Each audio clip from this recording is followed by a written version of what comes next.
Many of the world's incurable neurodegenerative diseases, such as Alzheimer's disease and Parkinson's disease, are all related to the pathogenic aggregation of proteins. These aggregates are called amyloids. While the exact role of amyloids in all of these diseases is not entirely understood, the misfolding of proteins has been the subject of much research. Amyloids are formed when specific proteins misfold from their normal healthy form and aggregate together to form amyloid fibrils.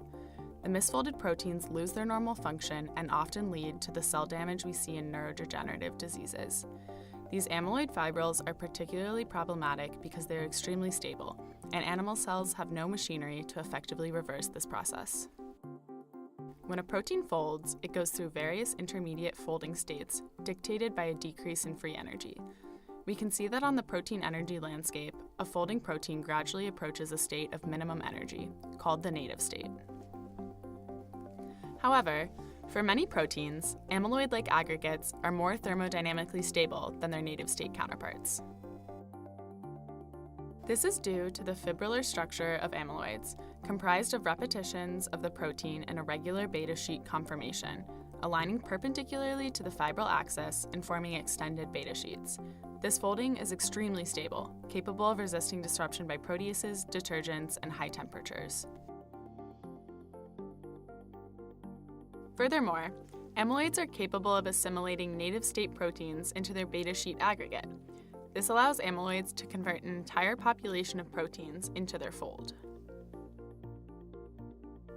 With the destructive nature of irreversible protein aggregation, research has been aimed towards discovering therapeutic innovations that can safely disaggregate proteins to their native and functional states. Such innovation has been found in the research of heat shock proteins, or HSPs. These are a family of chaperone proteins that are produced by cells upon stressful conditions to help correctly fold other proteins. Hsp104 and Hsp70 are variants unique to fungi, plants, and bacteria and have been shown to disaggregate amyloids. Hsp104 is able to bind to amyloid fibers and revert aggregated proteins into their native conformations. The structure of Hsp104 is a hexameric ring. It consists of two nucleotide binding domains, NBDs, which bind to ATP to activate the chaperone system.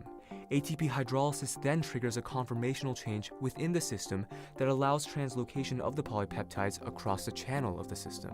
While the mechanisms underlying ATP hydrolysis and subsequent conformational changes are unknown, recent advances have characterized how Hsp104 binds and translocates substrates. In the hexameric ring, there are 6 regions for each NBD. Regions are activated by ATP, inactivated by ATP hydrolysis, or simply unbound. These regions are organized in a manner that is similar to a spiraling staircase. The last activated region is the highest step of the staircase, while the inactivated region is always the lowest. The highest position and the lowest position is then shifted to the next counterclockwise regions, moving the substrate downwards in relation to the chaperone. While the mechanism differs slightly depending on the NBD, it follows the same steps. The unbound region is activated and binds to the substrate, making it the new highest position. The inactivated region becomes unbound, and the next region becomes inactivated, making this the new lowest position. As shown in this 3D visualization, proteins are translocated through the Hsp104 chaperone as it cycles counterclockwise, effectively disaggregating amyloid folds.